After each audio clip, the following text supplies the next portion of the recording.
Good evening. Good evening. I want to thank you for being so humble and nice, considerate to come out here and listen to what I have to say. But what I have to say is mine. It was never mine. It's ours. I never believed that I would find myself in front of an audience having to talk about a subject that we all once knew. A subject that is as old as creation. And if you want to see what I'm talking about, we have to just take a look at the zoo. The zookeeper doesn't feed the gorilla the food of the polar bear. Am I right? So how come we eat the food of everybody?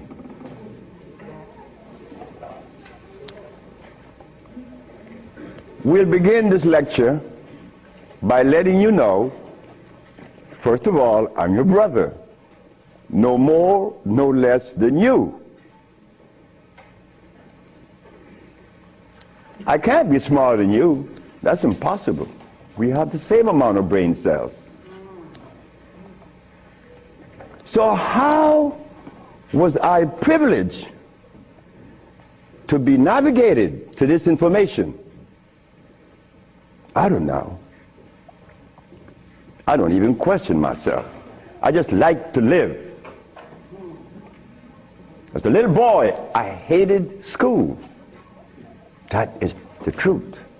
I didn't go to school. I didn't like school. I didn't like to comb my hair. I didn't like a whole lot of things. I didn't like money. I was 12 years of age. I was Seventh-day Adventist. Corby Brown. We left that afternoon from the church. It was the 13th Sabbath.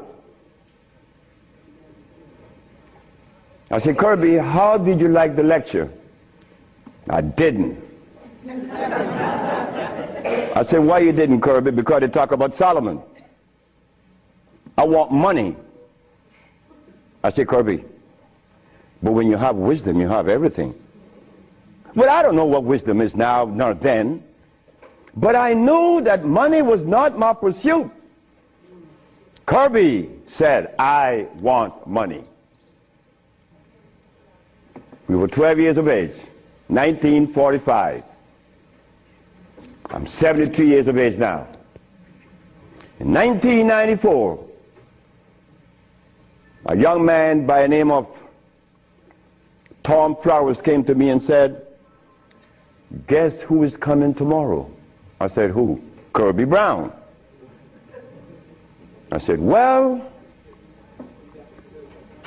if I remember correctly, Kirby said when we were 12 that he wanted money. I hope he made millions of dollars. I don't have any millions. I don't even have $1,000. Which I don't. But that's okay. I live. I found that avenue, or it was shown to me how to live. Not to read books. Because everybody reads books. But yet, society is deteriorating more every day. Everybody reads books. The brother called the other day on the radio and said that he asked about corn, right? Corn? He read books. He said that the text, the Kemetic text showed him that corn is good. Well, he better examine his text, because corn was made by man. But anyway, Kirby said he wanted money. That was a Thursday. Tom Flowers said, Kirby is coming tomorrow. So I said, well, if Kirby didn't make his millions, I'm going to remind him that we are alive. We are alive. Kirby didn't arrive. Kirby would never arrive. They had to take axe to chop the hotel door down. Kirby died of a heart attack. Kirby weighed 390 pounds. Kirby wanted money. He became a cab driver in New York. I didn't want any money. I didn't want it then or now. Because it's not important in your life. It was never important in our lives. The Maya shows that. The Maya built pyramids. The Maya lived for millions of years in the jungles of Central America. No money. The Africans? How long did we live in Africa without money? Since creation. Now they tell us we need money to fight AIDS. Brothers and sisters, we are at a deficit, a tremendous deficit, a deficit that if we do not pay attention, I'm glad I did. I'm glad I did, because I remain that obedient boy that just lost his mama 4 days ago.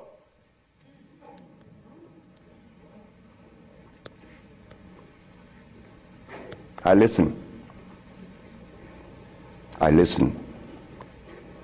But to listen, you can't have a philosophy in your head.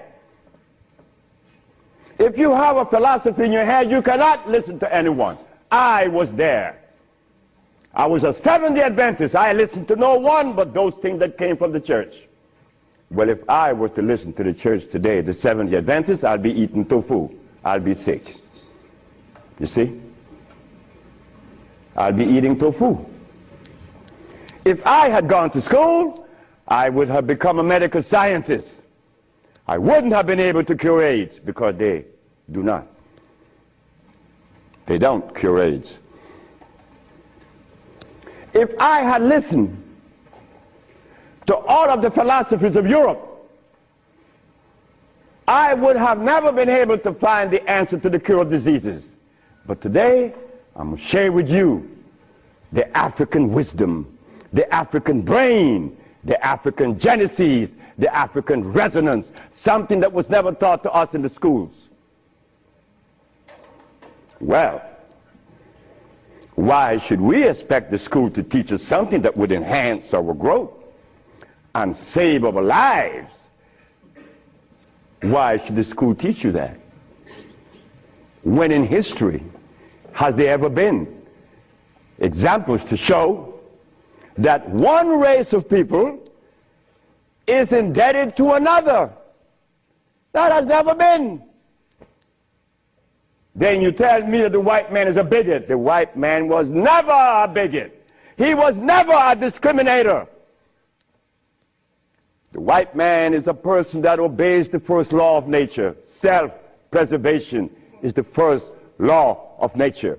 So the white man, whenever he proceeds to preserve his race, and we sit back and say he's a bigot, it's only because we have lost it and we don't even know how to get ourselves out of this mess. I'm one of them. I'm you standing here.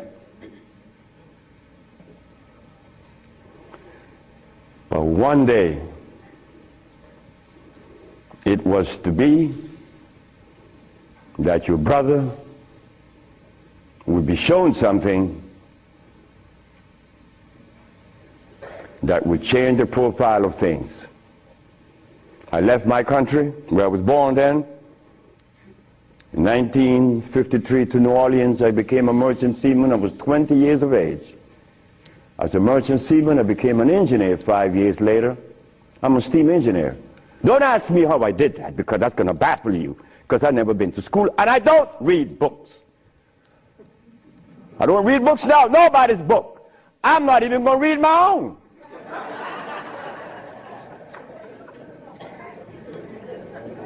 Because all the book readers come to me asking me, how did you cure AIDS?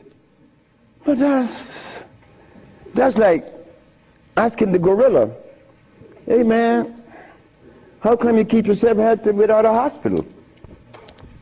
How come you don't have any medicines? We'll begin. I became a merchant seaman right quick to take you through my life. Left Honduras without going to school, became a merchant seaman, became an engineer, worked for the County of Los Angeles as an engineer. While as an engineer, the County of Los Angeles something is to happen. Something is to change my life completely. First, it was a Mexican. The Mexican said to me, "You're dying." I said, "I know." "How do you know?" "Because I fell out going to the bathroom a Sunday afternoon, and I didn't reach the bathroom. I got up off the floor.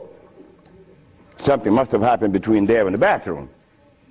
But I had gone to the neurologist, the endocrinologist, the GER practitioner in Russia, in England, in Germany, in France, United States. And they were people that knows what it is about. They had the great big books on medical science. But my asthma and my diabetes, my impotence was kicking. What happened to the books? They read books. All the physicians that treated this boy read books of all kinds. Nothing happened. I goes to Mexico, and the Mexican have a goat in his house. Every 5 words it was bad, bad. And I'm looking around. The Mexican said, "The goat bothering you?" I said, "No." "You're dying because you are disobedient." Then he brought the Holy Bible. "Honor thy mother and thy father, that thy days may be long upon the land." That's in the Bible, isn't it? But how could we honor our mother and our fathers when we don't even know what they were about? You don't tell that to an elephant, to honor his mother, because when he's born, he follows his mother and watch what his mother eats. Do you and I know what our mothers ate in Africa? We don't know, yet we dialogue. We dialogue on this level of intelligence because I know Plato, I know Aristotle, I know all about Diogenes, but you don't know what your mama ate. So everything that you talk about means absolutely nothing. So you see where they have us at a deficit? That's why we need each other. Now, when I became an engineer, the Mexican said, "Stop eating. Don't eat anything." For how long? 3 months.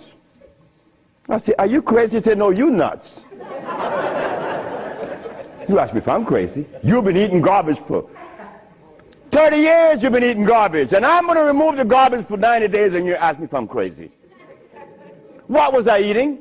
Hog maws, chitlin, neck bones, crackling bread, lawn in New Orleans.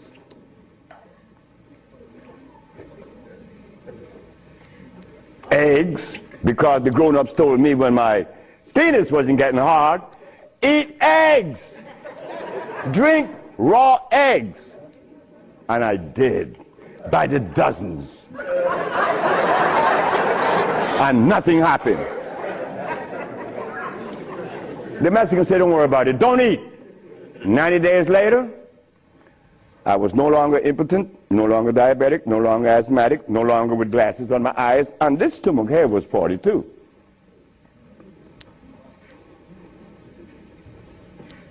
What happened to the science that the physicians were using, medical science? It didn't work, isn't it? But it worked with me. The herbs work with me. This Bible says,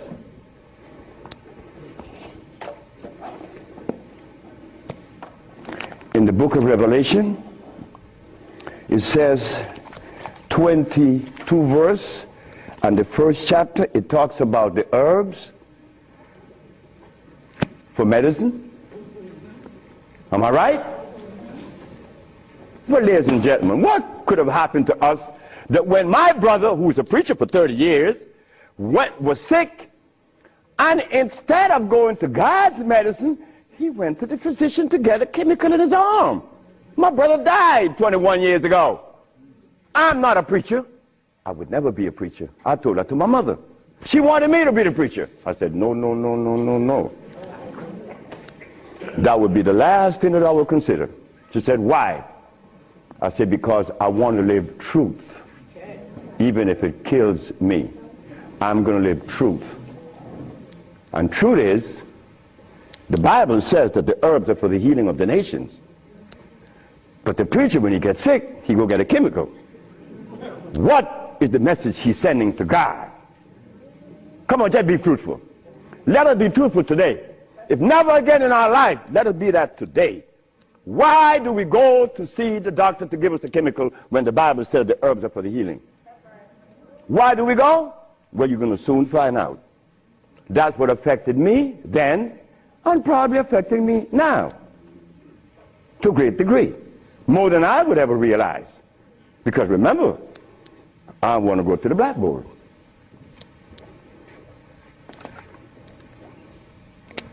Roughly speaking, Africa. Way overhead we put America.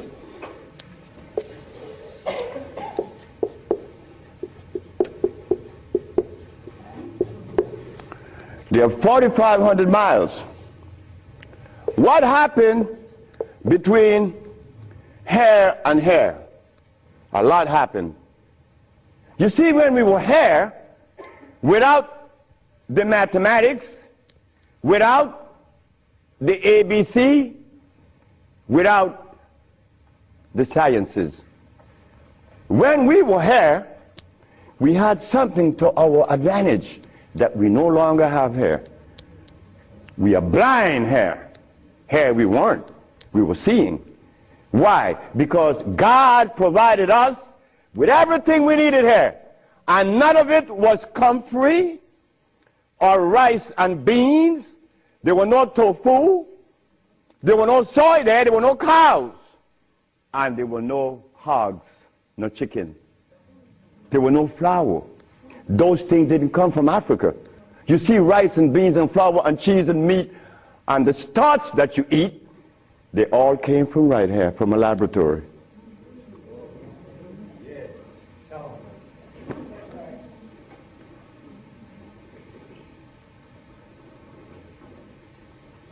Now, for us to eat, you have to have in your big skull the understanding of biochemistry. But when we were here, we didn't have to know anything about biochemistry. Why? Because God doesn't make poisons. You see, God doesn't make carrots. Well, let me put it here. Stop the garbage. Anytime someone tells you that tofu is good for you, that someone that just gave that information to you has one eye open. But he's confident that when he tells you to eat carrots and you drink it, you have both closed. So a one-eye man is king where everybody's blind. But the one that recommends the tofu is only half seeing. He's blind. He got one eye open only. But he doesn't know it. Example. Before we get into the real lecture, pull this out. This is how people take privileges on us. They don't care about us.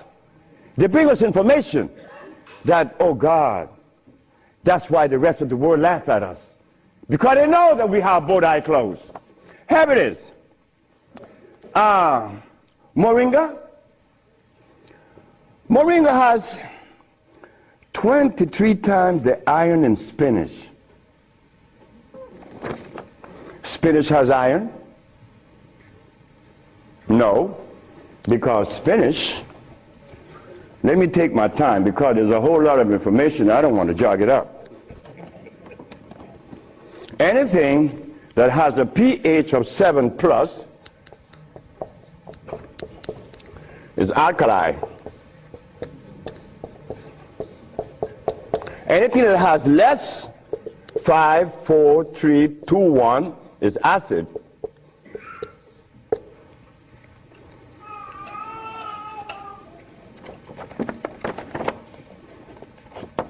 Spinach.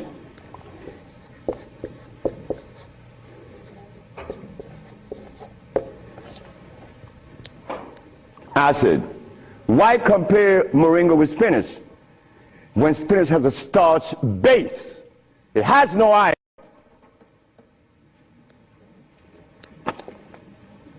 7 times the calcium in milk.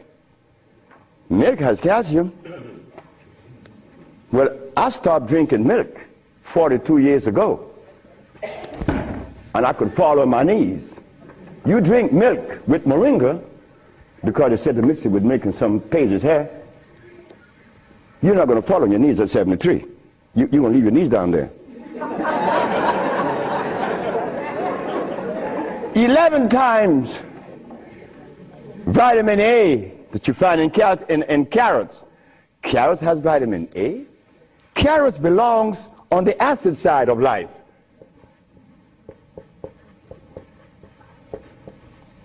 So right there, and they say it to mix with carrot juice. Why would they do that?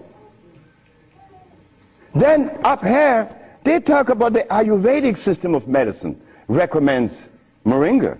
The Ayurvedic is Indian. The Ayurvedic system of medicine recommends cow milk. The Ayurvedic system of medicine has never cured any disease, nor moringa, nor any other system in the world. You know what this is like? When Steven Seagal tells me to come to his house because he had a headache for 5 years. Well, I knew why the headache was in his head. It was removed in less than 10 minutes. He had the bottle and said, "This bottle is powerful." I said, "Yeah, powerful, huh?" He said, "Yeah, the headache is gone." You know, he's the Dalai Lama, right? He wanted me to go to Kathmandu. Kathmandu? I'm going to go to Kathmandu. To do what? Talk to lamas. Lamas for what? What am I going to talk to lamas for? They couldn't cure your headache that you had for 5 years. The lamas need to come and see me, not me, the lama. But since we were compromised, we left all our food in Africa. You and I don't even know what we ate in Africa. So don't even go there. But we have the opportunity because one of your brothers happened not to go to school and look outside of the paradigm of school and found something altogether different. And what did I find? That anything that God made is on the alkali side. Why? The molecular structure is complete. It was made by nature, not man. Anything that God made has no starch. That's another thing. Anything that nature makes has no starch. Anything that man made has to have starch, because starch is a binder. To titrate two unequal chemicals, you have to use a starch. Starch is not a food. Starch is a chemical. And what have we been eating since they took us away from Africa? Starch and blood.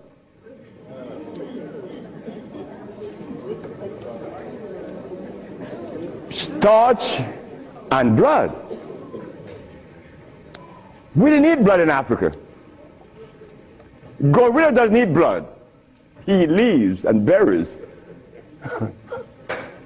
But gorillas are sane. They listen to each other, and they have a society well put together. Well, Sebi, when he became the engineer, and he found out that the pH value of things had a lot to do with healing and the properties that's to be used, I was happy. I used to run home. Guess what I found? I found that the herb that everybody's talking about is acid, and everybody's using it. What herb is that? Comfrey. She said, what? I said, yes, it's on the acid side. And so is rose hips, enchilesia. What about golden seal? That's right, golden seal was made. It's like the stick that you put in your mouth. They call what? What they call it? The chew stick. What they call it? Liquid stick. Everybody have liquid stick in the mouth, right? But liquid stick was made. It has 50 times more sugar than does sugar itself. It has glycerinic acid. You see, we didn't have to study biochemistry in Africa because everything we had there was on the alkali side, so we could eat anything. But when they brought us here,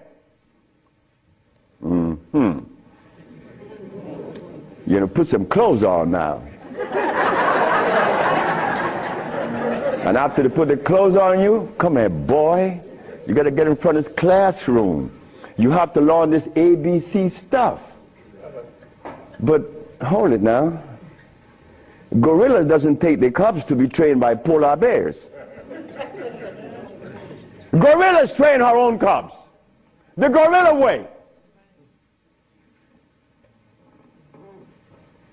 But no. You and I, our parents couldn't do better. They had to take us to the school because they wanted to save us, protect us, because that's mother. Mother doesn't want child to suffer. So mother was shown that if child didn't go to school, they'd be illiterate, and the society is made up where you must go to school if you want to buy a Mercedes. But in our society, school, what you mean by school? We don't have such animal. We build things.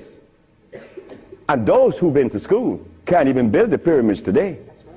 Not in Honduras, not to mention the pyramids in Mexico. They're 4 times the size of the pyramids in Egypt. Oh, yes. I know Ben joking, I didn't talk about that. But that's okay. Because he need help like I need help. We all need help. So the school that we thought was going to be so equitable, so useful, has become a deterrent. Because those that have been to school doesn't cure anything. How did I learn and I didn't go to school? Easy.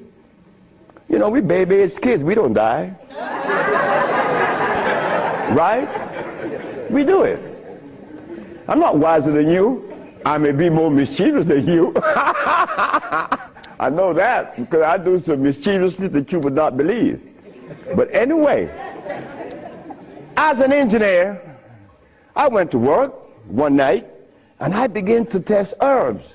And I begin to see that all the herbs that you guys are using are acid, every single last one of them, except for burdock, yellow dock. They're natural herbs. And the other one, which is the red clover, that's a natural herb. They're alkali. They're very good. So I begin by compounding herbs from all over the world. And lo and behold, a blind man was killed named Mr. Fredericks. Then the Japanese, Fred Takashita's wife was killed of endometriosis. She had a baby. She was never supposed to have a baby. It's a white lady from Utah. My boss brought his daughter and his brother with ulcers. They were cured. The boss came to me one afternoon and said, "So you're going to leave me?" I said, "Yep." He said, "You're going to leave me? On your resume, you said that you didn't go to school.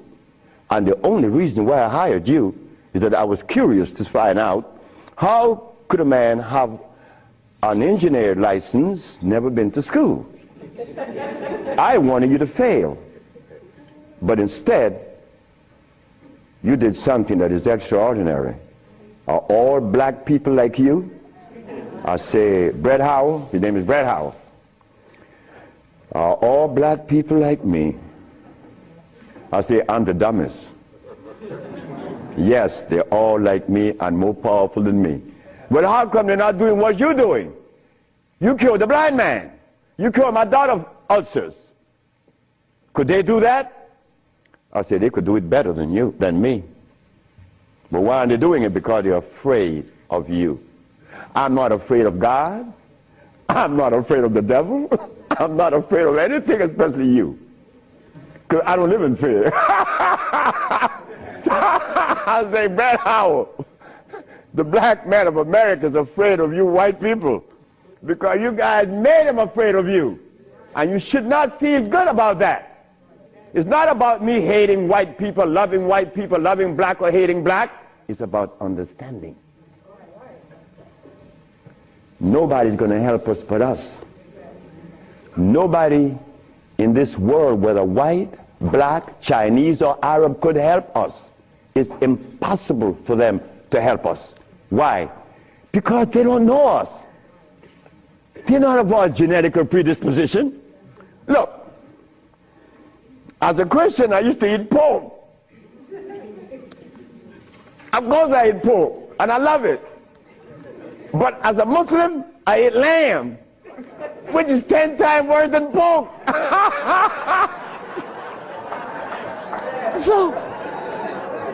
So what do I do? Who do I turn to? So after I quit my job, the boss said, wait just a minute, because I think you're crazy. You're leaving your job as a steam engineer in 1980, when herbs in 1980, I'm making $2,900 a month. I'm going to leave my job with 10 years seniority to come after some herb that you didn't like. Why did I do this? I had to do it. It wasn't that I could see that far. I can't see beyond my nose. Talk about years ahead. But I had to quit my job. And I had to question myself, why am I doing this? But I did.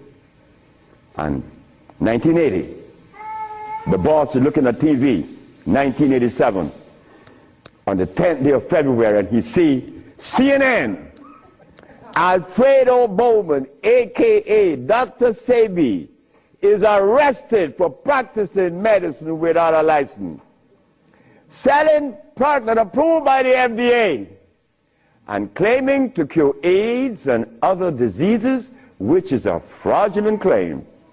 The boss saw that. The boss' wife is in the bathroom because he told me the story himself. He called her out, come and see the man that's arrested. If he says he cure AIDS, I know he cure AIDS, because Bret Howard knew that I would never compromise myself to a lie. When I talk, I know what I said is the truth, but I also know that in America, you could also be dead right.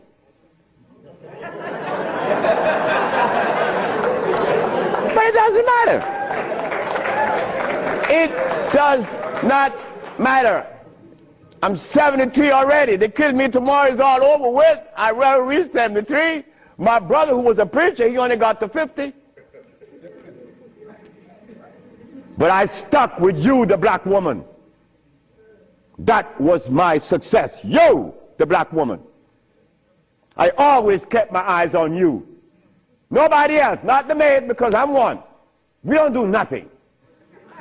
We can't do anything. We need you. Because it is you that held our hand. It is you that breastfed us. My mother breastfed me for only 4 years. But that was sufficient.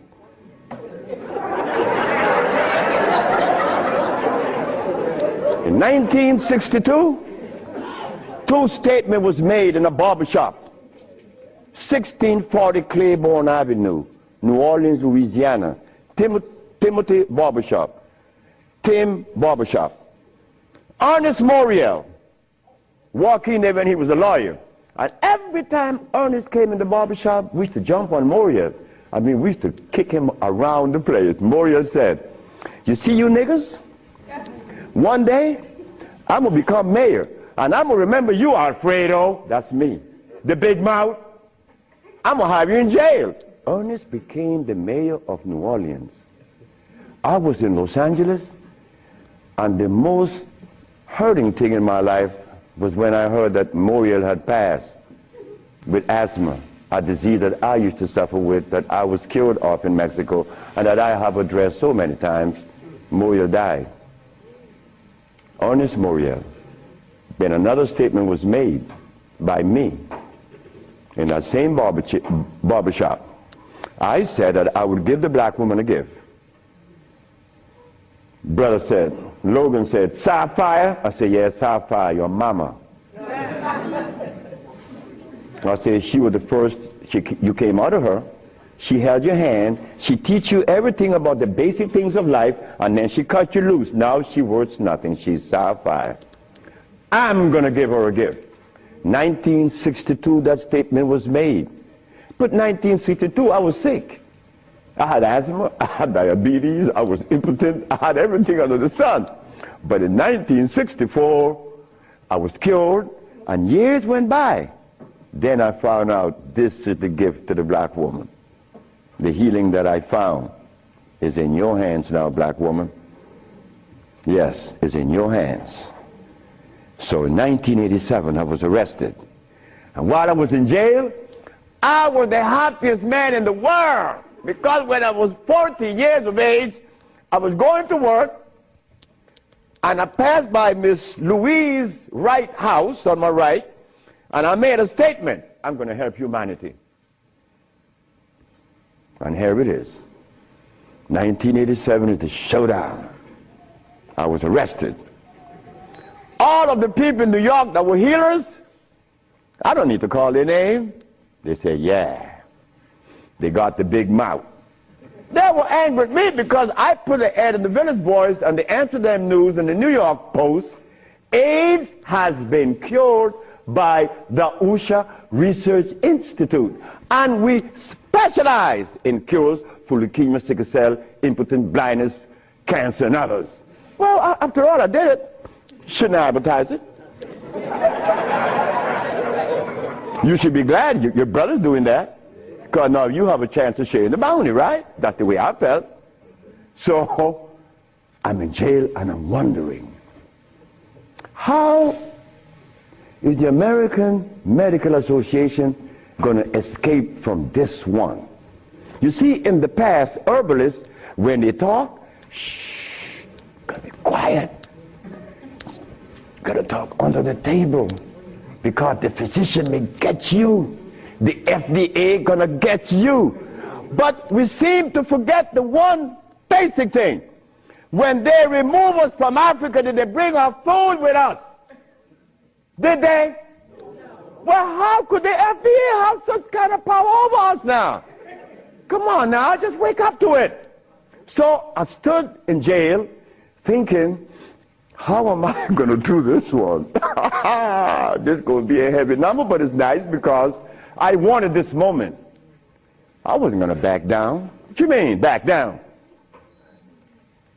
I'm representing some black woman. I never had a father.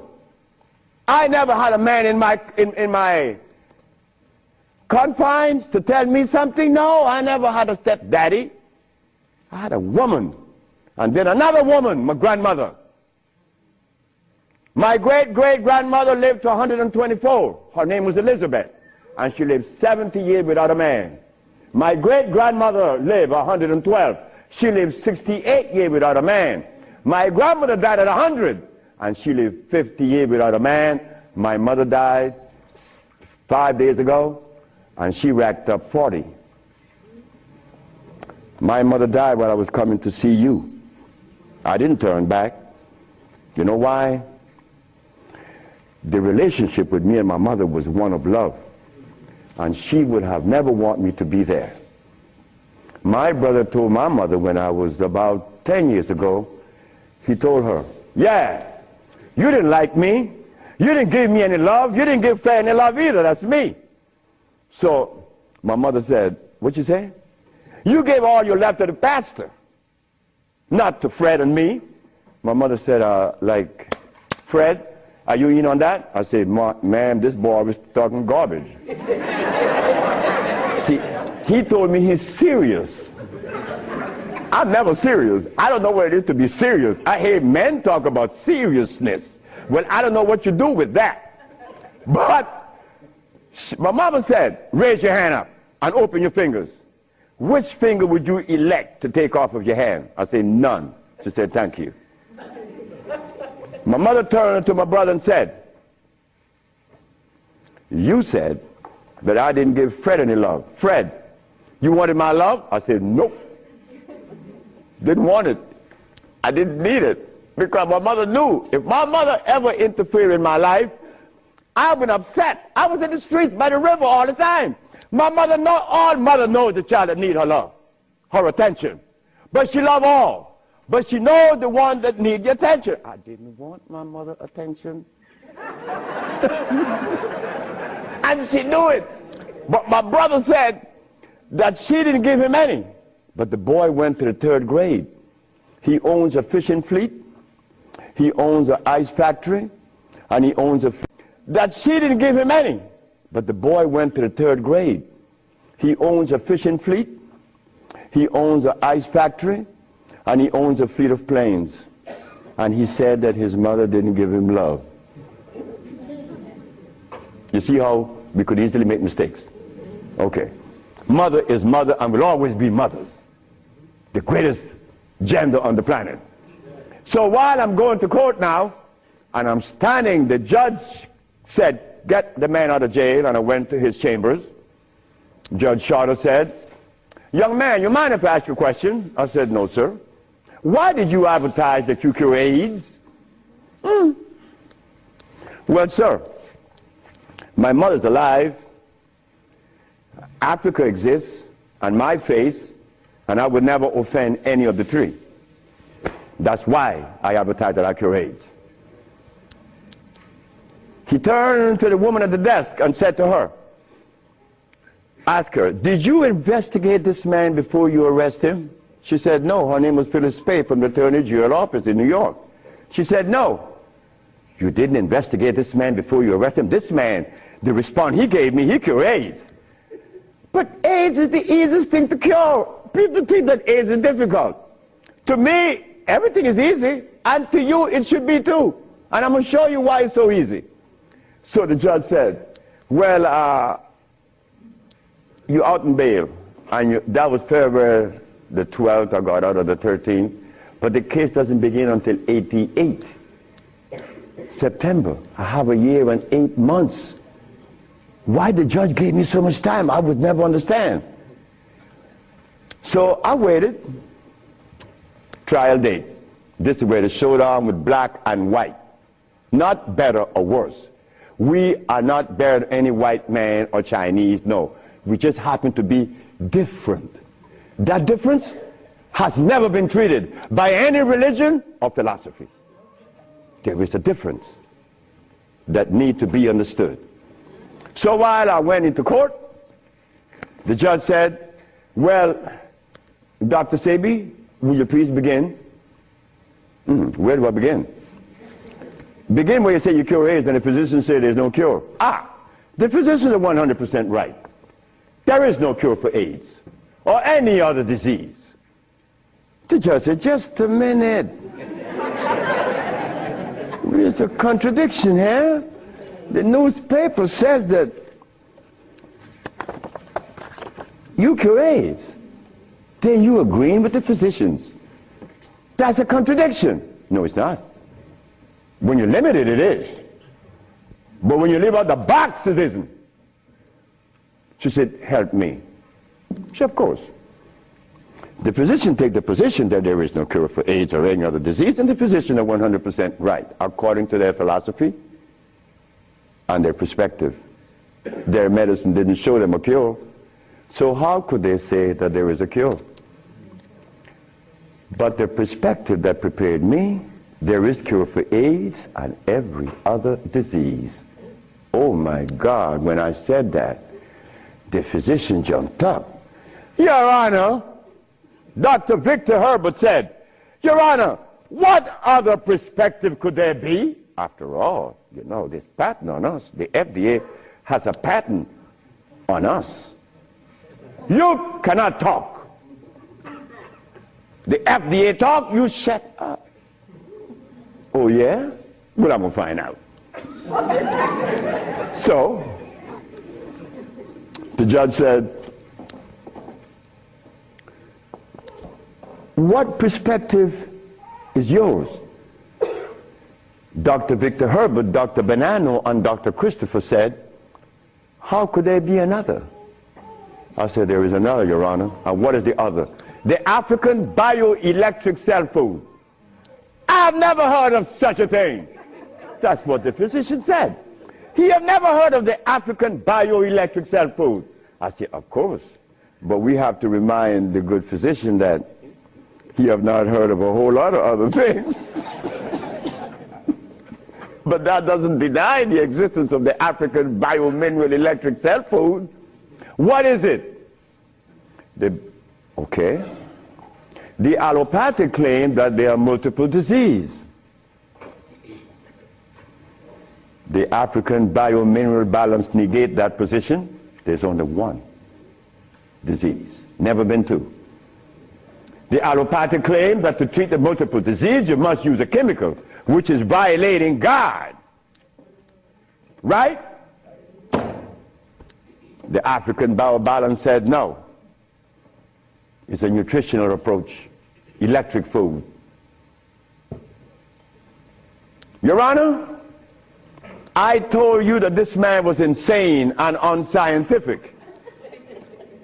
He said there's only one disease, but there's only one. Remember, I'm the boy that didn't go to school. I'm going to break things down to the least common denominator. When I was a steam engineer, I found out that in a machine, thermodynamics I'm talking about, or an automobile, the only thing that could cause this machine to go bad is what? Short circuit, obstruction, overheating. The same thing with the human body. So what did I do? I put compounds together that would cleanse the human body of what? Of mucus. In so doing, AIDS, sickle cell, lupus, herpes, blindness. But it sounds too simple, right? Well, that's not my fault. They have complex things, and then they deal with the complexity. And boy, that's a job.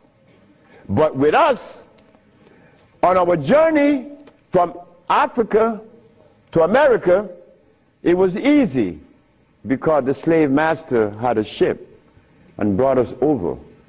But getting back to Africa, we get confounded. We can't go back now. We don't know how to go back. We better not even go back. Because when I tried to go back, this is what I did. My first trip with a passport was to Kenya. So I went to Kenya and they said, where your passport? I said, I have no passport. I said, I was taken away 500 years ago. I'm back.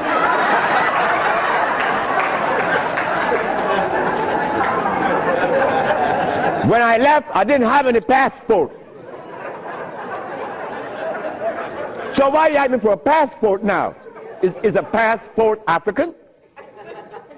Put him one side. They put me one side and send me back out.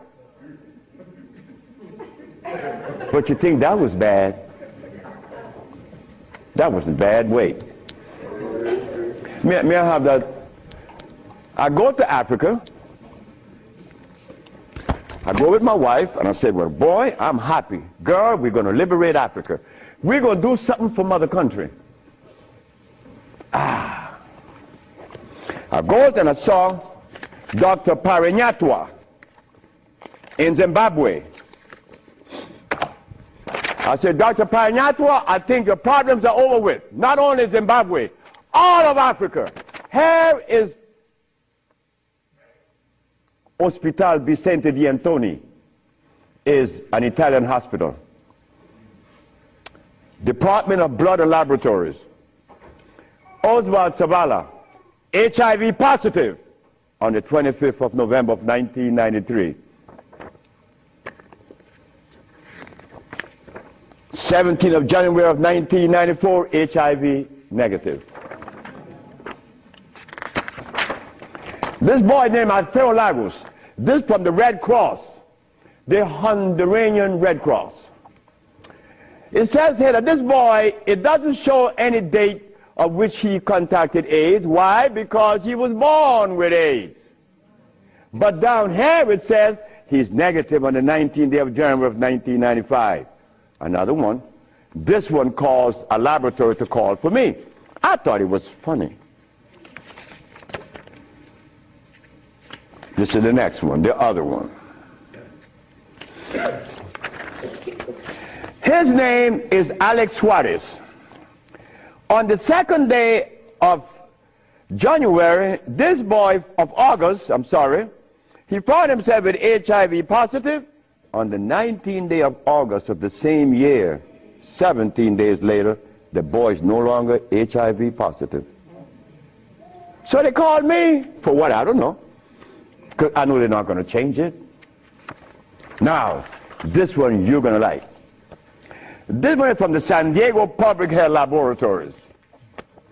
It says here that this man has a HIV-1 RNA 26,205. The boy was supposed to be dead at 25, right? Just go to the other page. 6 months later, he's less than 400. He was killed at 15. So anybody want to read it? Because I could be lying, because that's the way we think. But here it is.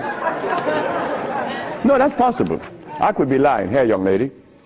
So, curing AIDS, brother and sister, look, that's the easiest thing for niggas to do. We could do more than that. Curing AIDS, to them is big thing. To us, it's nothing. You understand? But now, here is where this little culprit comes in. Where did I put it? The blood, no, no good. Here it is.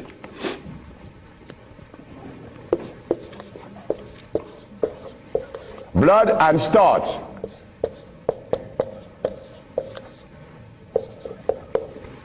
Blood and starch. Blood and starch is going to prevent you from doing what the ants does for each other. Ants, when it's getting ready to rain, you know what they do? All the black ants, they begin to do what? Cut the leaves and take them to their little nests. Ants doesn't eat leaves. They eat the mycelia that grows on the leaves with the temperature. They are farmers, but they provide when it rains.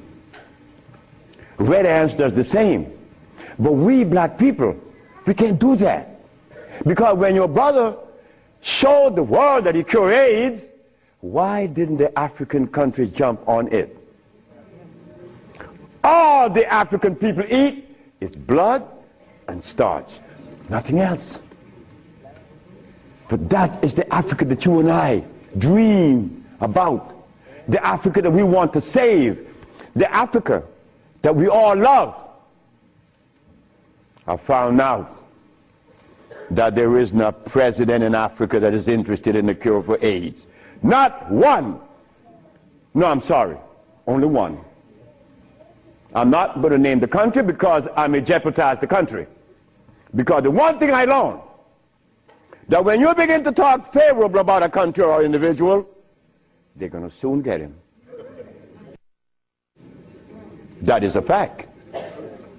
So I cannot talk about the country that said to Dr. Sebi, Dr. Sebi, whenever you want to return to Africa and begin this new empire, you have 5,000 acres of land and 6 hot springs. I don't need anything else. Hot springs? 5 hot springs with 5,000 acres of land? We could grow food. We could make the best dress. I said, sir, I am not going to come to your country unless I'm able to grow marijuana. He said, marijuana? He said, wait just a minute. He said, I can't do that. I said, well, the compounds I've been giving your nephew that was autistic, that now is talking, was marijuana. And as for you is concerned, when I came here, you weren't walking. You were dying. Now you're running up the steps in the presidency. Yes, marijuana. That's a God's product. That's not cigarettes. You see what happened? My brother used to smoke cigarettes, but my brother didn't know that the tobacco that he was smoking was artificial. God didn't make that. But marijuana, God did make that. So it must have been a good reason why I was told in school that everything God made is good. Well, I know that. I live that. And I always will smoke it for as long as I live. Why? Because I have that right. I have that right. It's not everybody that uses it, from autism to arthritis, is cured, because everything that God made is good. So as I go to Africa, all happy, I came back with my tail between my legs, because ain't happening. It ain't gonna happen. They're not interested in that. But the one thing I noticed today and yesterday, and you may have heard it, President Clinton and Sanjay Gupta, they found the end of AIDS. How could they find the end of AIDS when they have not found the end of diabetes, the end for sickle cell, the end for any disease? But they're going to tell us that they're going to bypass these lesser diseases and jump on the major one, and they got the cure for it.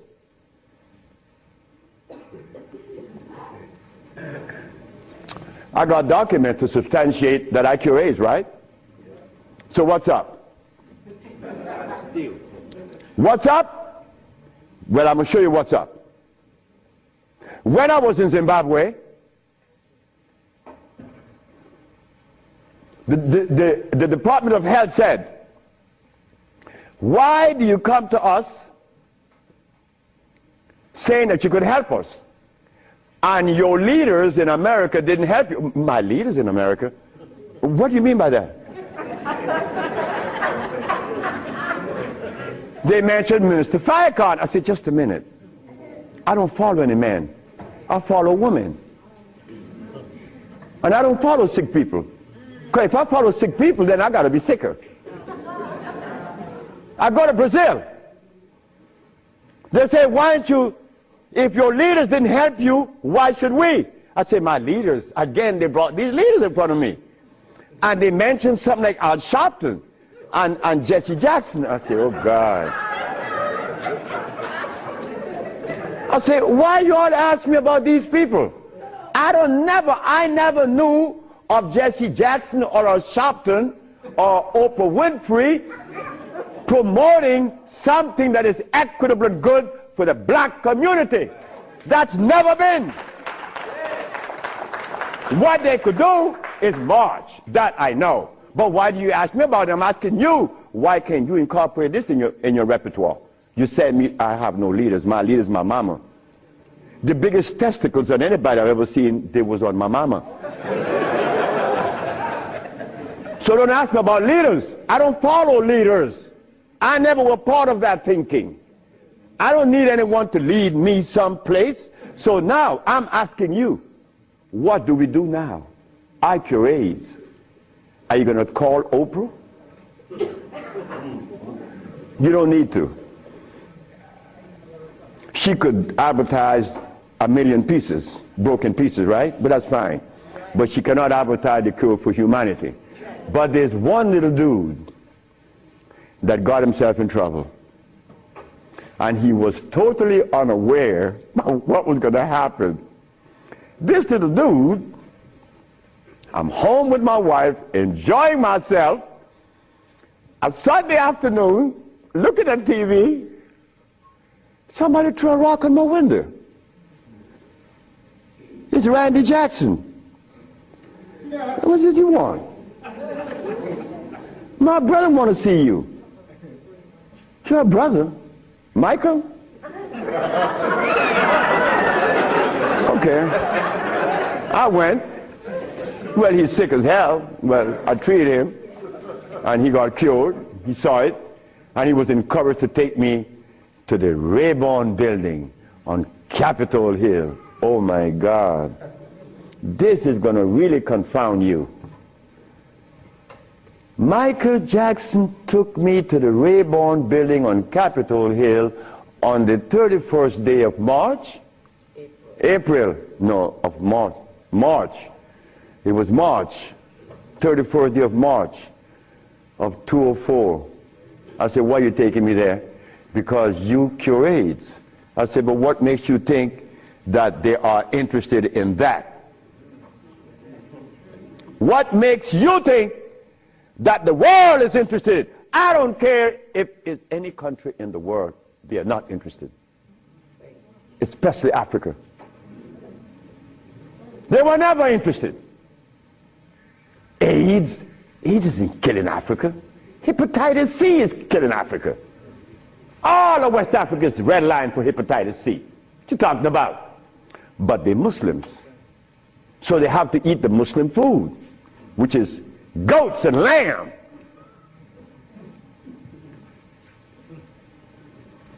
Go tell them that the Arabs pay food, which is goats and lamb.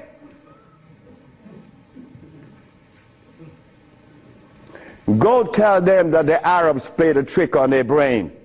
You cannot do that. Me, I remain the son of the jungle woman. The jungle woman that didn't have any clothes on.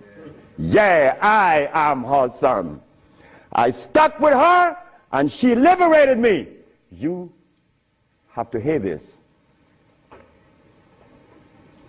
One morning, I woke up and I heard the music that was playing. You know how you turn your radio on and you're sleeping, but the music on the radio would influence you, and you dream that you're seeing the artist that's playing, right? You ever had that happen to you? This morning, I'm listening to John Coltrane. 4 o'clock in the morning on channel 850 on the TV. I'm sleeping, and I'm hearing John Coltrane playing Interstellar Space. But then something was happening while this music was playing. I was looking at a black woman doing this from behind a tree. I woke up, and I didn't know how to interpret that dream.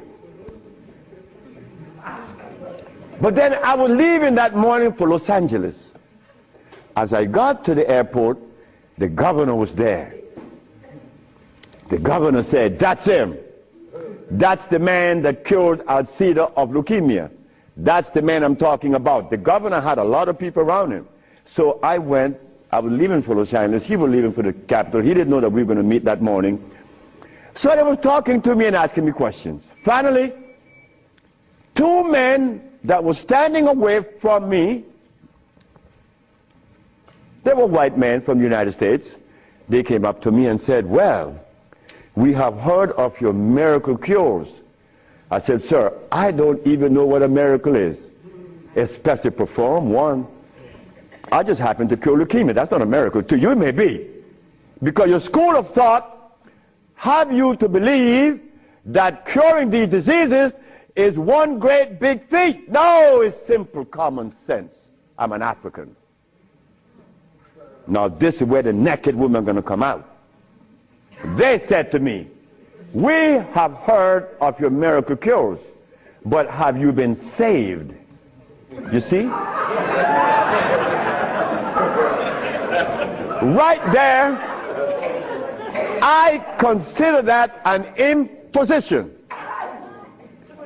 Why do you take the liberty to believe that I'm one of those that have accepted your philosophy that I have to be saved? I say, from what? The man politely answered and said, "From your sins, of course." I said, "Wait just a minute." I said, "You know, man, while you guys were standing over there, I said," and I looked at you both, and I said, "Two very intelligent young men. But now I have to question that." He said, "Why?"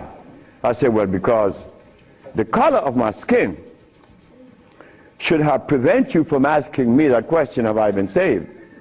He said, "What does the color of your skin have to do with anything?" I say, "It has to do with everything. I am the son of a woman that was taken away from the forest of Africa.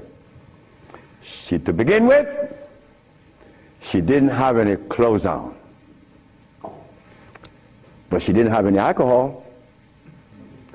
And she didn't have any prostitution. And she didn't have any supermarkets. And she didn't have a hospital. And she didn't need anything that God didn't make. And she didn't have any money. So all these things constitute sin. So my mother in the jungles was sinless. How did I become sinful?" You cut it out. You stop that. We have to begin to change our diet, because this diet here of blood and starch is all we eat. That is all we eat. And then with this diet of blood and starch, which confounds the hormonal structure, we have the nerve to tell each other, brother, you were wrong. I'm wrong? I mean, where did you get that from, I'm wrong? You've been eating blood and starch, and you're going to tell me I'm wrong. No. We got to stop it. Because the blood and starch is why I couldn't penetrate Africa. So, you forgot, right? I'm in the Rayborn building. Who is present? Sheila Jackson Lee from Texas, right? John Conyers, Illinois. Or Detroit? Jesse Jackson Jr. from the House of Appropriation. Our most beloved President Bush. No, we have to give him credit. And no African government ever given me the privilege to practice herbology. Bush did. Bush appropriated $5 billion to fight AIDS in Africa, right? And the African government didn't appropriate one dime. They didn't want their brother to do it for free. So Bush stands out way above there. Bush gave $5 billion, and Jesse Jackson Jr. is there. So when I go to the podium and I say, fellas, y'all don't have to look for the cure of AIDS anymore. Here it is. Jesse Jackson Jr. did this.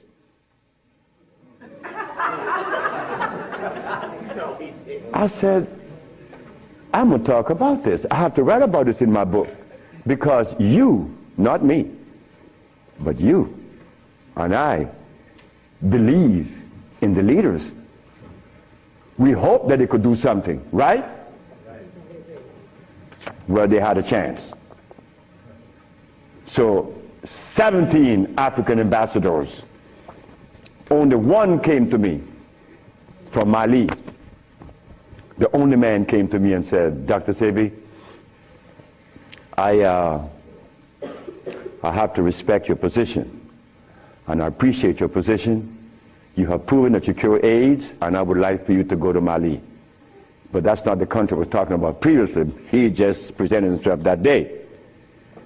But Jesse Jackson Jr. didn't tell you that I cure AIDS, right? He didn't tell his daddy either, isn't it?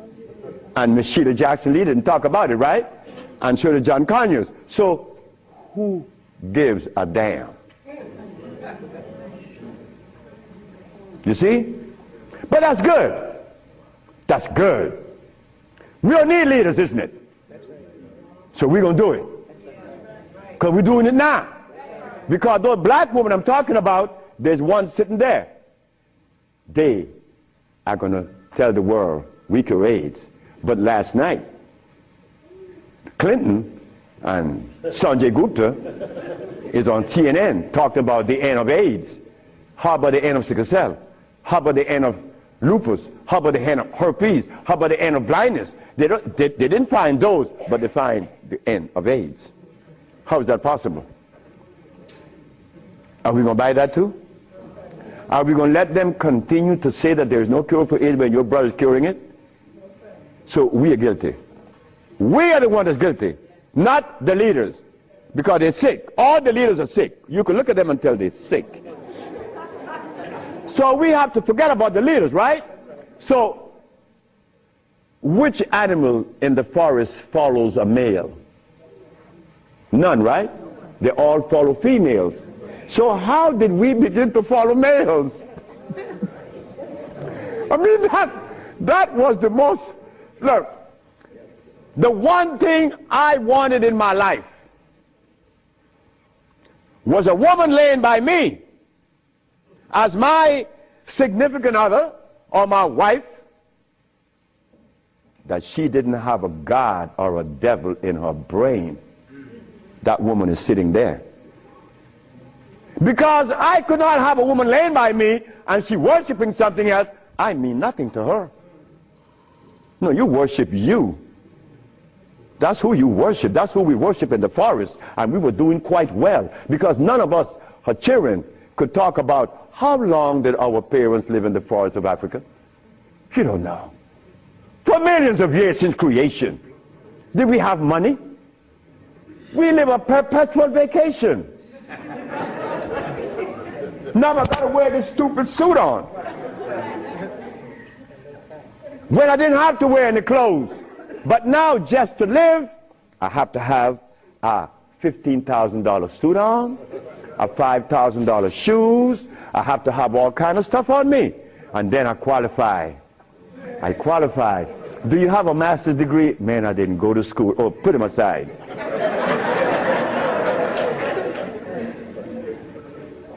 So in essence, there's no one on this planet that is interested in the cure for any disease. None of the leaders, none of those who are talking, they are not interested. It was simple.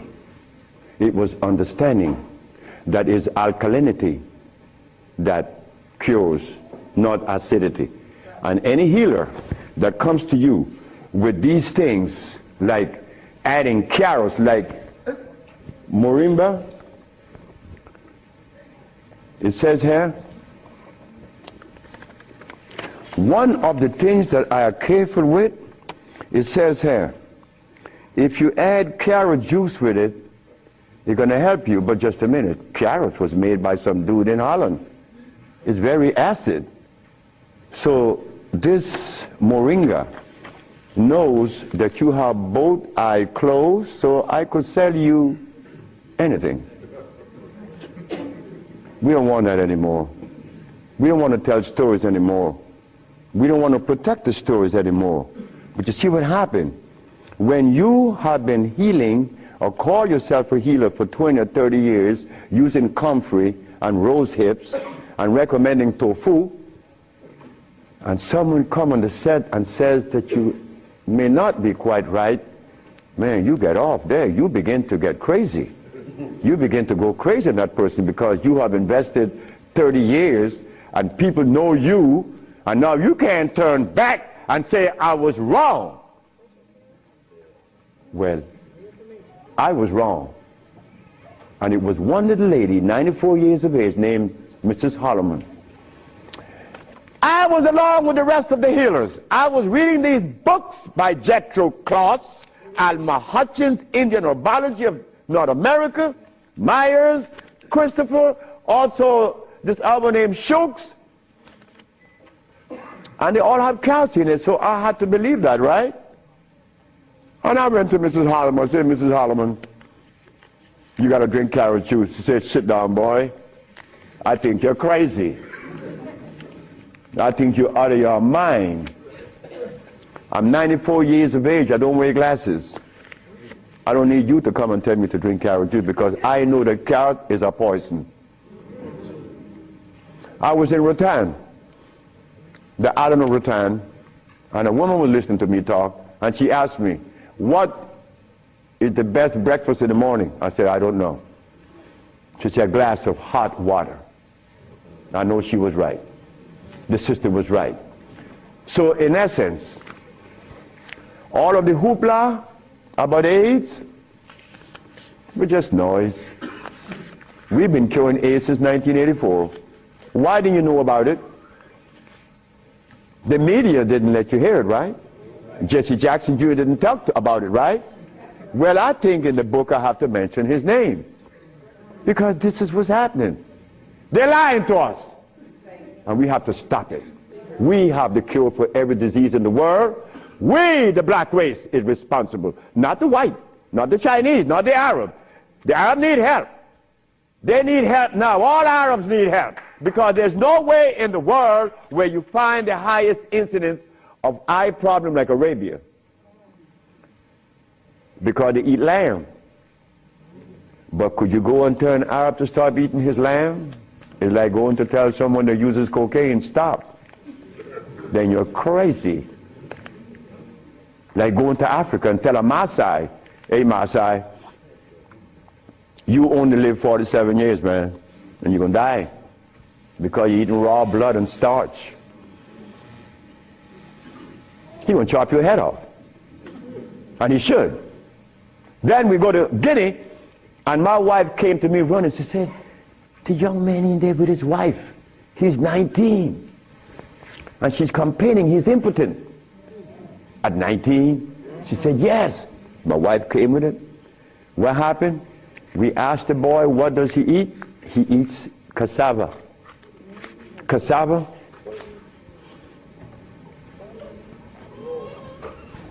We say raw? Yes. Go to Guinea. It's a what? Cassava.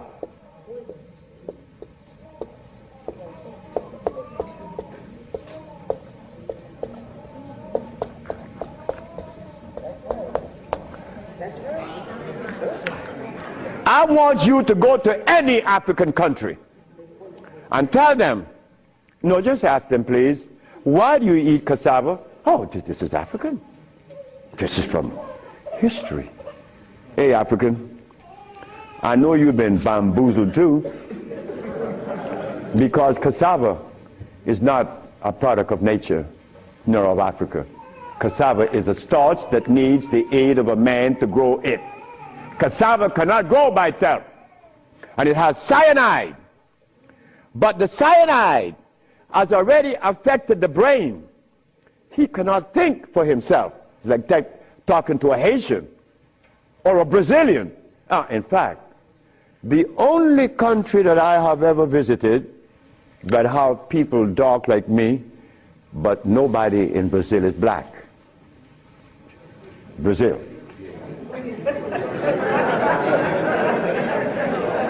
If you go and research the census of Brazil, you will never find a black person in Brazil. Everybody is white. That is how much they have offended us, that we hate the very image that God made. Something is wrong. Something got to be wrong. Me,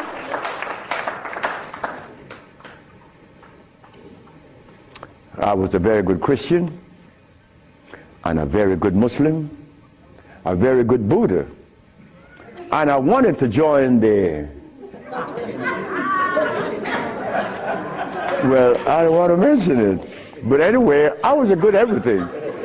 But what I found, that they were feeding me the wrong food, and I had to deny all of them because they feed us garbage. There isn't a religion in the world that have fed the black race in America or anywhere in the world the food that is consistent with their cellular predisposition. So if you, my religion, is feeding me the wrong food, then what is the message you are sending? It's like putting gasoline in a diesel car. You would not get to South Philly. No, you're not. It's not going to run right. But we eating starch and blood, and we want a dialogue. Dialogue based on what? I mean, come on now. We are the remnants of what were. Let us try to bring it back. We can't challenge each other's. The only thing we have to offer each other's now is love. But to get to that point, a sister told me the other day, because I made a statement in the church, a brave woman stood up and asked me, Dr. Sebi, what have you learned from the entity that you are forwarding to us now? What have you learned from it? I learned to kiss everybody's butt. And I meant that. It came out that way in the church. Well, I had to give it that way, because that is the way it came to my brain. I kiss everybody's butt. It's easy. You see, it makes it easy. When you start kicking it, somebody's going to do something to you. And when you start kissing it, they reward you. So this sister came to me, and she was very smart. She said, do you literally? I said, drop your panties.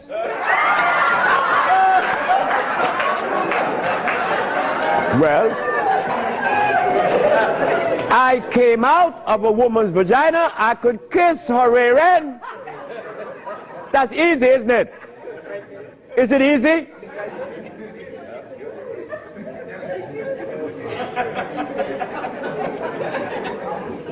See, I have no what you all call shame. I don't know what that is. I'm not serious, I'm not ashamed, I'm not a man, I'm a male. Beyond. See, I have no what you all call shame. I don't know what that is. I'm not serious, I'm not ashamed, I'm not a man, I'm a male. Beyond that, I don't know. You guys are men, I'm a male, I stay there. It's easy. So brothers and sisters, look, the deal is this. We have the cure for AIDS. Now you're going to get a chance to ask questions. So ladies and gentlemen, I want you to ask whatever question comes to your brain. Feel free to ask. I mean, please, don't you hesitate. Don't you feel that you have to restrict yourself.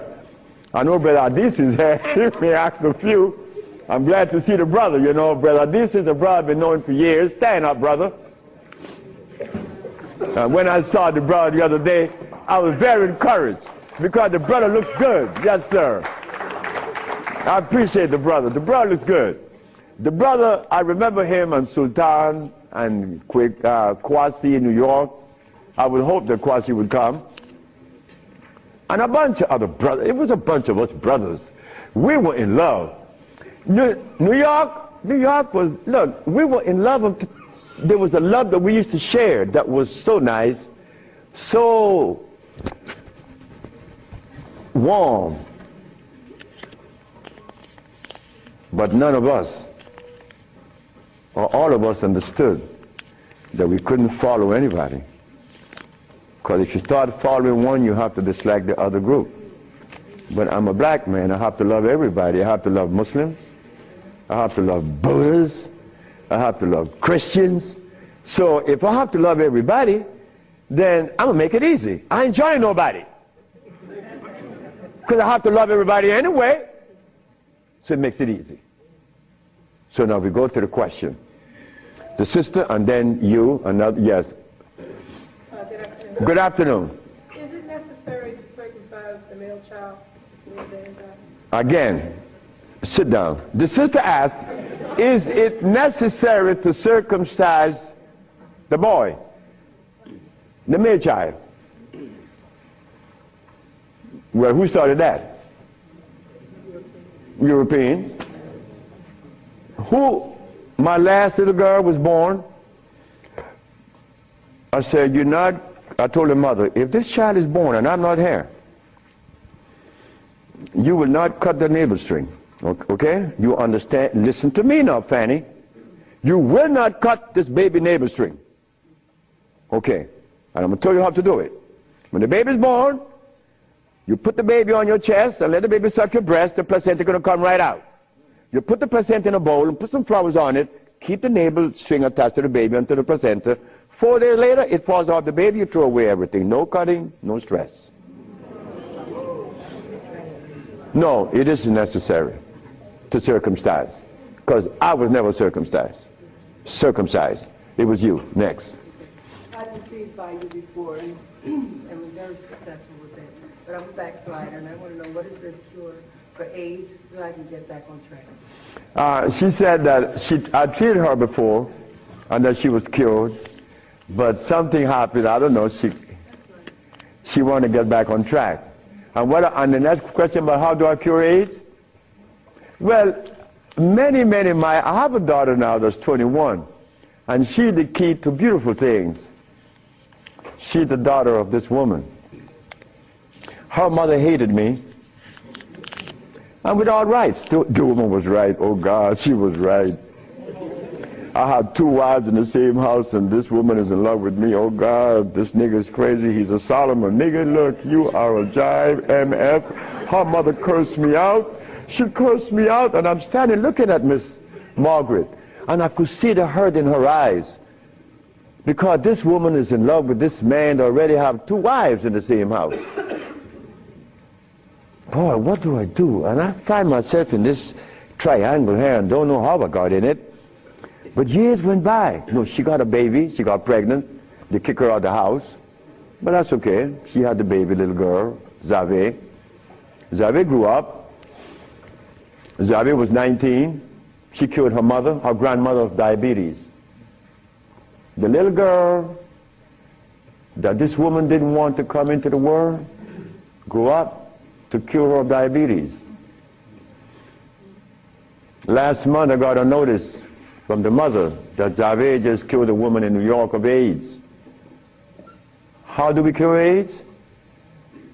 It's simple. We put the compounds together to address the mucous membrane, to cleanse the mucous membrane, to cleanse the bowels. Simultaneously, we went to the forest and found the herbs such as over here on the alkali side,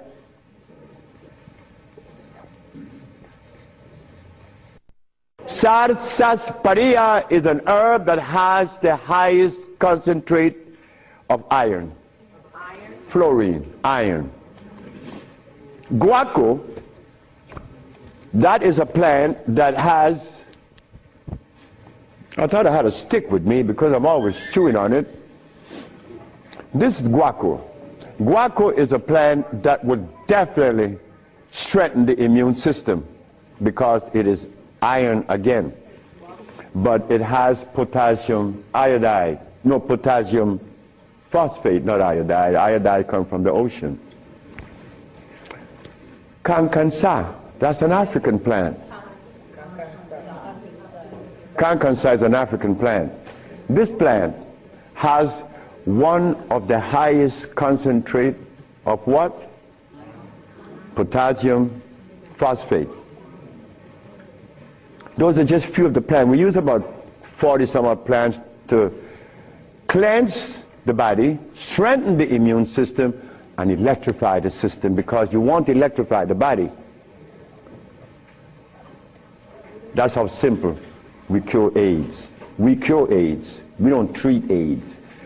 This thing here says that Moringa said, and they keep repeating it, that they uses it with the belief that it's going to cure. They think, oh no, we got to stop talking like that. We cure. That's how we got to start talking. If you don't cure, get out of the way. Because you're lying to people. Next question. The brother. Peace and blessing. I'm really enjoying your lecture, and my question is, when you see a client, what's your thought process? When I see a client, my thought process, I already know what the brother needs. Like the Mexican knew what I needed. The Mexican said, you're dying because you have disobeyed. Without, unconsciously you disobeyed. So when a brother comes to me, I already know what the brother needs. I don't need to go into a whole bunch of scientific jargons and intimidating the brother by putting light in his eyes, iridology. I don't do that. I don't do anything. I just give you what I know you need. People come to me for compounds from Japan. She killed a woman in Japan named Kaoto Kita in Kobe. She never seen the woman. She was in hospice already. With cancer of what? The lungs. There you go. Cancer of the lungs in hospice. She never seen the woman. In a month time, she's vacationing in Hawaii. Okay, there you got it. Yes. Hard than you. Yes, the sister.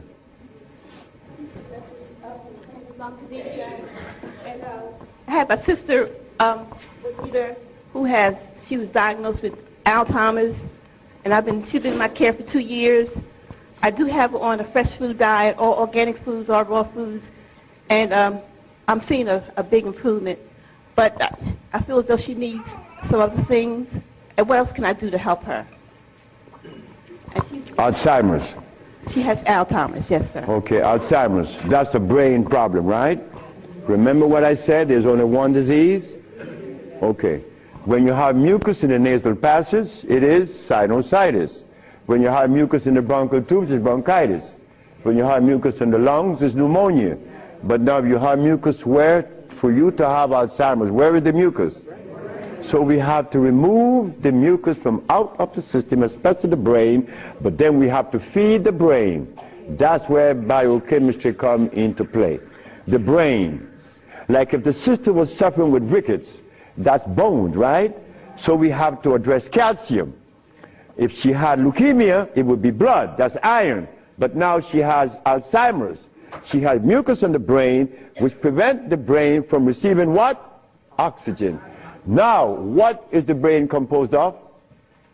Copper and carbon. That is what produces electricity. Copper and carbon. It's simple. Copper and carbon produces electricity. You go to an electrical plant, and all you're going to see is a big wheel turning, and it's copper. But against the wheel are these carbon brushes, and the friction of the carbon and the copper produces the resonance they call electricity. Electricity is not fire, it is vibration. But when you short circuit it, it's become fire. So yes, we do have, but she must go to Honduras. What is her age approximately? What? Oh, she's young. She's young. She's very young. She could go to Honduras, and it would be fast. Why Honduras? Like sister went to Honduras with her husband, Linda, Richie, and her husband. She will see the improvement in days. Like the woman went down with a goiter. Like the brother went down there with his stiff leg, and in 3 days he was running up the hill. And he could not believe it. Like, this is where a name comes to mind. And I want you all to remember this, because this is a woman that we all love and we all respect. A brother was taken to Honduras, to the village. You see, the thermal waters in the village has a pH of 8.9. One of the highest attainable pH in waters is found in Honduras and in Africa. Thermal waters, that is. The little boy named Shelby, he has AIDS. He has Kaposi sarcoma. All the black spots on his body. The boy went to the thermal bath 1 day, 2 days, 3 days, 4 days. The boy came out of the bathroom screaming. The black spots were gone. His mother and my wife Ma'a were very close friends. Ma'a told Malakia, take Shelby to Honduras. On the 4th day, he's doing good. How long is Shelby going to stay there? 1 month. I said, 1 month, he's cured. On the 4th day, the sore disappeared, right? On the 10th day, he tell his mama, I want my passport. She said, for what? I want to go back to Los Angeles. Dr. Sebi says that you have to stay here a month. He said, bitch, did you hear me? That is what we, mothers and fathers, get from our children today because of those hamburgers. It wasn't Shelby's fault. It wasn't that child's fault. That child went back to Los Angeles and began to use crack and died about 2 months later. But Malakia is telling the sister that you all know very well about the incident. Present was Oprah Winfrey, and she said, she was telling the story to her aunt, which is Maya Angelou. Well, I'm nobody. I'm nobody anywhere in the world. I just happen to cure AIDS, but that means absolutely nothing. My son told me I messed up. I should have been a boxer in cracking people's jaws. I get millions of dollars. But the crack jaw come to you and they pay you pennies. So you are nobody, daddy. In this world of today, curing AIDS or any disease means absolutely nothing. I am not a famous person. I'm insignificant. So Miss Oprah Winfrey said, well, if he's that good, how come I haven't heard of him? Well,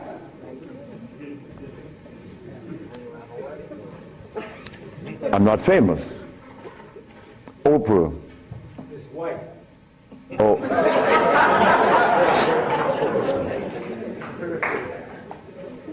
My book would be out in July. I know she's not going to advertise it, although she suffered embarrassment with 1 million broken pieces. But that's okay. We have to remember the blood and starch. So when you go home,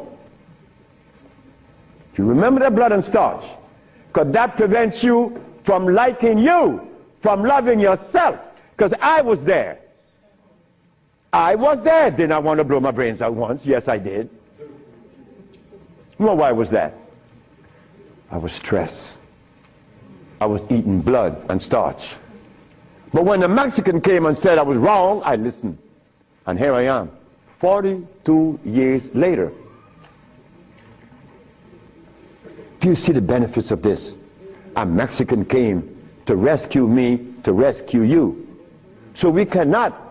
But wait, the other part of it is Africa. There isn't an African country that I could go and practice herbology.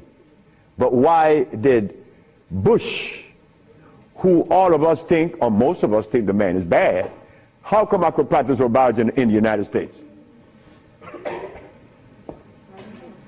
You got power over him. That's why. I don't have any power. No, I don't. Because I don't even know what power is. I just know what's mine. That's all. I know what's mine and what's yours, what's ours. So what's ours, when the Supreme Court said, the FDA said, you are not supposed to sell these products. Exhibit A. The FDA said, what? That I'm not supposed to sell my products? Well, maybe the FDA knows the food that is consistent with the African cellular predisposition. Because when they removed us from Africa, they didn't bring food with us. Maybe the FDA knows about these foods. Could you tell us, please, Mr. FDA? But when the FDA talks, we get scared. Scared of what? They're not God.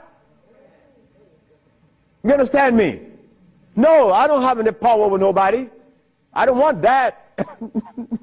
If you know what I like to do, you would know I don't want any power.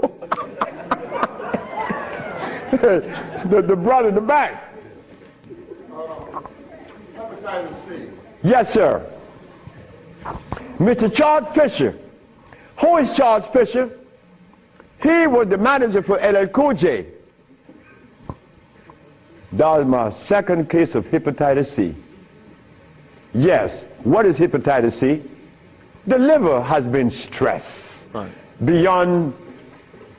Hepatitis C is nothing. Maria Elena from San Pedro had cancer of the liver. Her mother and her aunt bought the black dress to bury her. The doctor sent her home to die. Maria Elena's sister saw a newspaper with me in it. She said, hey, there's a nigger down there in Jutiapa that got a big mouth that says he could do a bunch of stuff. And she came. 2 years have gone by. Maria Elena is healthier than her sister. Yes. What is hepatitis C?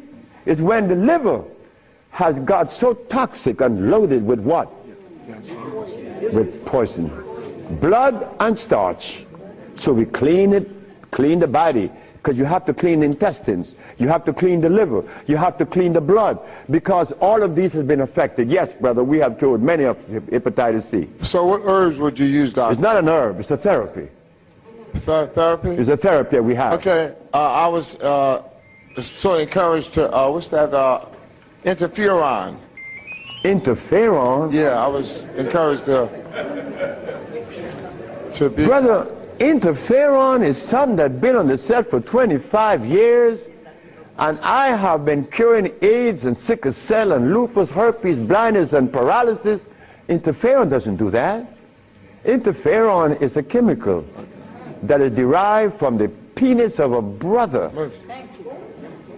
You know that, right? You know it. Yeah. That's not even right. Come on, the Bible says the Bible said the herbs are for the healing of the nation. The Bible isn't saying about chemicals. Right? Okay. So now, we could tell the world, yes, we object. Oh, one more thing. One more thing is very important. Many of you have insurance companies, right? Insurances. And on that sheet, it says that they do not honor anyone that isn't an accredited physician. Meaning that you are compelled to go to see a physician to give you his chemicals. But now, they are telling you that they're God. And that you have no other recourse. Well, let me tell you something. Yes, they have to honor us. Because we have the only compound in the world that is consistent with our cellular predisposition. Nobody else.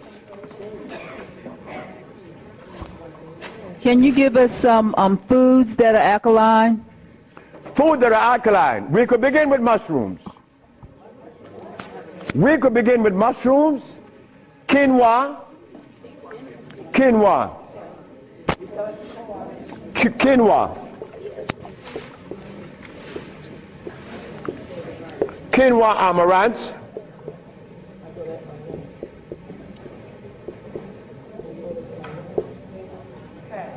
mushrooms,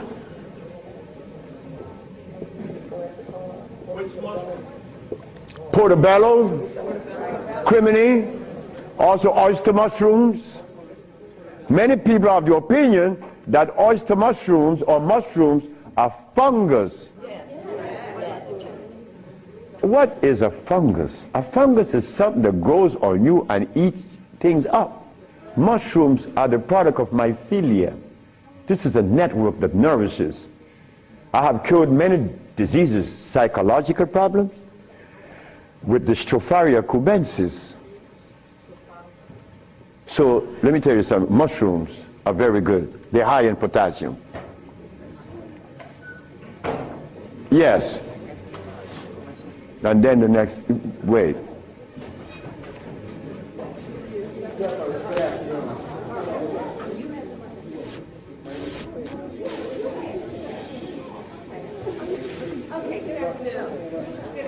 Good afternoon, ma'am. I know the blood and the starches, two of the things you said that we should get rid of. I'm working really hard. I've gotten rid of the blood. I'm having a hard time with the starch. I just needed an idea of some things too. To substitute. Yeah, substitute. Well, and one more question, water. I do the distilled, but I hear a lot about, you know, drink spring, drink distilled, which I do the distill a lot. Okay. About the starches, you could eat quinoa or amaranth. And also spelt. You could buy the spelt pasta. Spelt. You could buy spelt. I eat a lot of spelt. And you know something? I learned something lately, like I'm learning something every day. Because I don't know everything. I don't want to know everything. And it's impossible for me to know everything. But I learned this. That when you combine spelt flour, quinoa, and amaranth together, just the pure powder, the flour, and you want to bake something, if you just add the almond milk and the sea salt and the other ingredients, such as you could add a little bit of what? Agave is good. That's very good. But now, if you want this flour to rise up and be fluffy, who said sea moss? You did. You cook the sea moss to a jelly, and you take about 2 tablespoons, and you put the cooked sea moss in the batter, along with the almond milk and the rest of the ingredient, and that stuff becomes fluffy. I said, this is a natural yeast. And someone hit me to that, which was Gary, right? Gary Ricketts worked with me for many years, and he still works with me.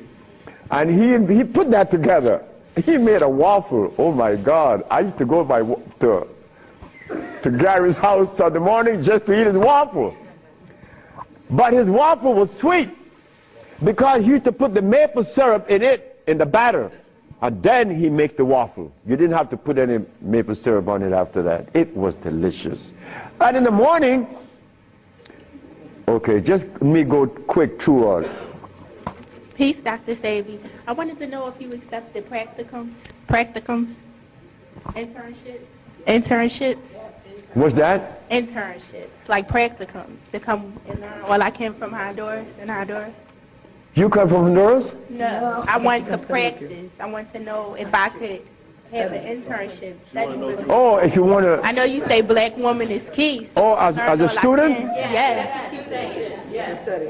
Well, that is what we're working on now, because the woman took over the whole thing. My daughters and the women that associated with them, and they would like many more sisters to join in, because I'm out of here. I want to go sit down by the river and smoke my dope. Well, can I get your information? What's that? Can I get your information? So wait, the sisters, give her your number, because she's the one that's in charge of that, and I'm quite sure that she's going to consider you. Okay. Wait, the brother is deciding. Hi.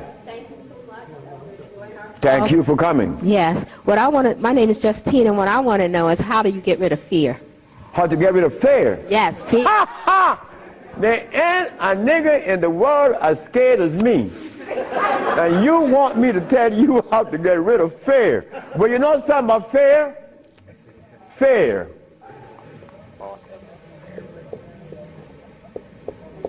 Fear is a natural occurrence. You don't get rid of fear. You understand fear. You don't get rid of it, because fear is necessary. But you don't let fear control you, right? Because it would paralyze you. Fear would prevent you from opening the door where there's a great, big, beautiful tomorrow.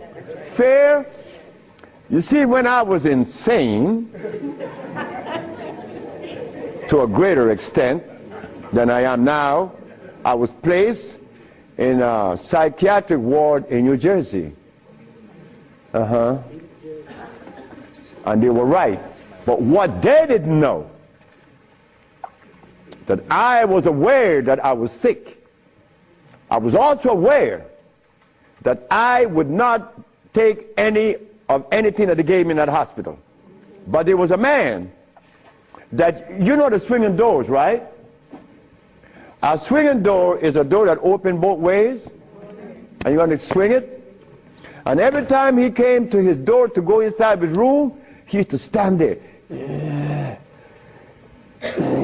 And he could never open that door. I used to go by and swing the door, and he'd go in and say, "Thank you, man." Why couldn't he open that door? Fear. But once you open the door and you see this great big thing, fear is gone. A bright tomorrow, hey, I'm no longer in fear. But then comes another one that's going to trick you.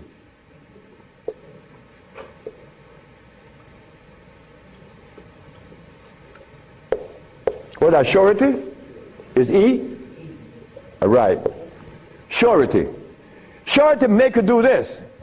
Yeah, I'm bad now, but there could be a quicksand there, and you're gone. So you learn that when you conquer fear, then you walk, but you test carefully. And if you conquer surety, then you go into the other one. And this one I'm going to really trick you. Power. Power gives you a freedom to execute, but not to violate. Because if you violate, even though you're in power, they will kill you. They did that to Nicolae Ceausescu, right? In Czechoslovakia. Because Nicolae Ceausescu wanted everyone to stop eating meat. Because he knew. But you don't change people overnight. They killed the man. Because he imposed some other laws on them that were cruel. He used to kill them too. So power has to be understood, not to be misused. Then if you survive power, then you get the last one that's going to get you.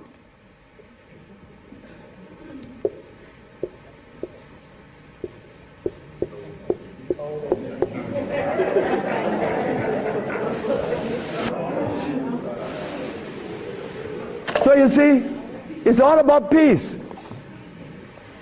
I'm happy that I'm 73 years of age and that I'm happy, but I have to thank the Mexican. But when I go around my brother 73, are you all right? I say, Marcel, that's the only one alive now. My age. I say, you asking me if I'm all right? No, man, I'm not all right. He's coughing. He got these back pains and stuff. And I say, you could do better than that, because you're only 72. I'm a year older than him. But he can't see beyond where he's at. And I shouldn't expect for him to make such a leap, because I didn't do it that way either. Because even after the Mexican had stopped me from eating the stuff, I went back cheating with some chicken. And one day I went by Brother Bill's Tennis, the Golden Bird. You all know the Golden Bird in LA, right? You remember that? And I bought some Golden Bird chicken. I ran home, and I look out the window, nobody's coming. and take it outside and spray the house, because they had these 4 black women. They were nosy. These black women were nosy. They always come up, what you have in your, open the refrigerator, looking all around. They must have seen something in me. But these 4 black women were the one that stopped me from lying. Stop eating that chicken, the last thing. But here I am. And I'm happy to say that here I am. Because I want all my brothers to say, here I am, at 80 or 90. Because the man that healed me was 94, and he had 2 wives in Mexico. He was healthy, wore no glasses, and he was always laughing. He said, look, before you leave, remember this. Never you socialize with people that are serious. Serious people are sick. Because there's no reason to be serious. Because accumulation and diabetes are proving that. And I'm not serious. I'm your brother. I want to play with you. I play with my wife all the time. I don't have no time to this other stuff. If this other stuff comes in, then something is wrong. Next question. Hi, Dr. Sebi. My question is, as a woman, how do you cure high blood pressure and rapid hair loss? High blood pressure and what? Rapid hair loss. Rapid hair loss? Hair. Or hair? Hair loss. High blood pressure. High blood pressure is easy. Just stop eating. Where we have the product to remove the pressure immediately. People go down to Honduras, and in less than 3 days, the pressure's down. The man just came from Caymans. That's right, Caymans. Grand Caymans. He came down with high blood pressure, diabetes, and impotent. A young brother, 52. 3 days later, man, my pressure is down. Dr. Sebi, my pressure is down. See, yes, I know that. What's the problem there? Why are you so amazed? 5 days later, my sugar is gone. I don't have no more sugar.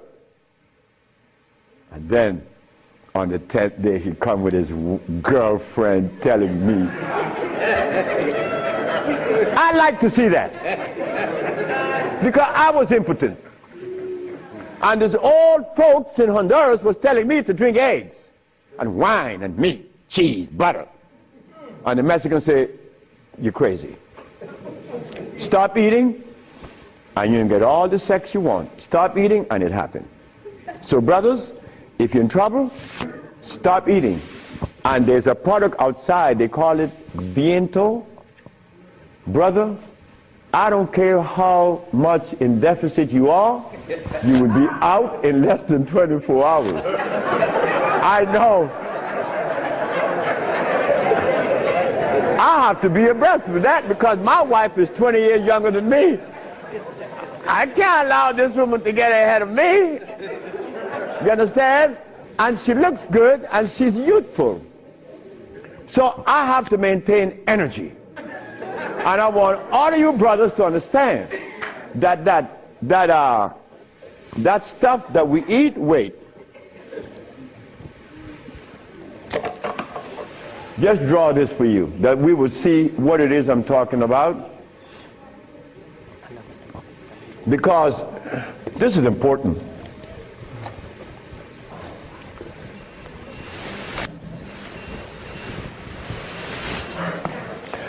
I recorded a man from the age of 15. I saw his life because I was a curious boy. Remember, I'm the boy that didn't go to school. So I was looking at things that the schoolboy wasn't looking at or seeing. This man named Brindley, he was in his 20s. I was 21, he was 25, 4 years older than me. And he was the dude, a woman's man. But when I was in my 40s and I went back to Honduras, Brindley was 46, I was 41. And Brindley was like, yeah, man. Yeah. Yeah. His wife gone. She's a seamstress. She's gone a long time. But when he was young, he had every woman in the world. I said, Brindley, what happened?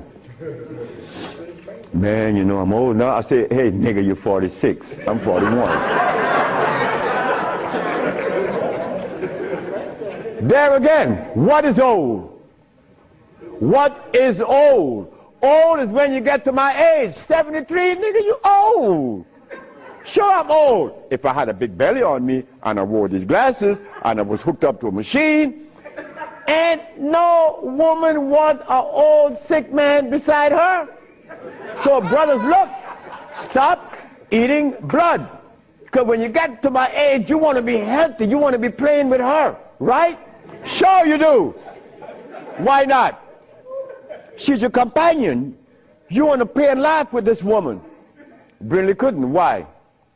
You see, this stuff right here.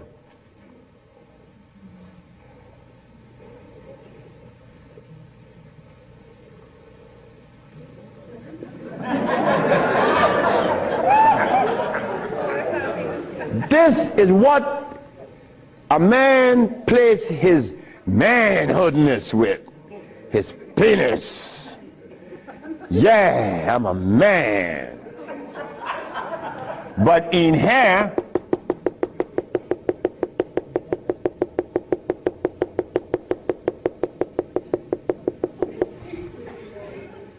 to keep this penis erected, these little orifices, they call veins and the rest, has to be opened for the blood to flow, or else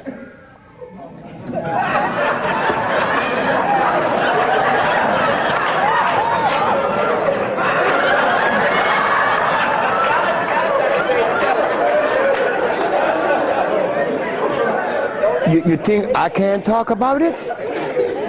I was 30 years of age. That was happening to me. And the last person that saw that was a woman named Audrey Williams. She said, what's wrong with you? I said, I don't know. She said, you're sick, you better see a doctor because you're too young. You're 30 years of age. And I did. And it happened. But I had to stop eating. On the 1st, 2nd, 3rd, 4th, 5th, 6th, 7th day, I was happy. On the 8th, 9th, 10th, 11th, 12th, 13th, 14th, I was going and holding on to the bathroom. Everything was spinning around. Why? Because all of the mucus that was leaving my brain, my eyes was very foggy. I couldn't see. I was already wearing glasses, but now it's worse. But on the 17th, 18th, 19th, on the 17th day I woke up, I was looking at the ceiling, and I remember feeling so calm, a feeling that I had not experienced in many, many, many years. I was calm. On the 27th day, I didn't hear the wheezing in my chest from the asthma. My diabetes, I couldn't find glucose in my sugar. But on the 57th day of fasting, of not eating anything, I had an erection. Why? Why? Aha! They drain out. It drained out because I was taking these herbs and drinking water. Taking these herbs and juice and drinking water. And the body got a chance to do what? cleanse itself. You see, it's easy to bring back that happiness that we could love, that we could share,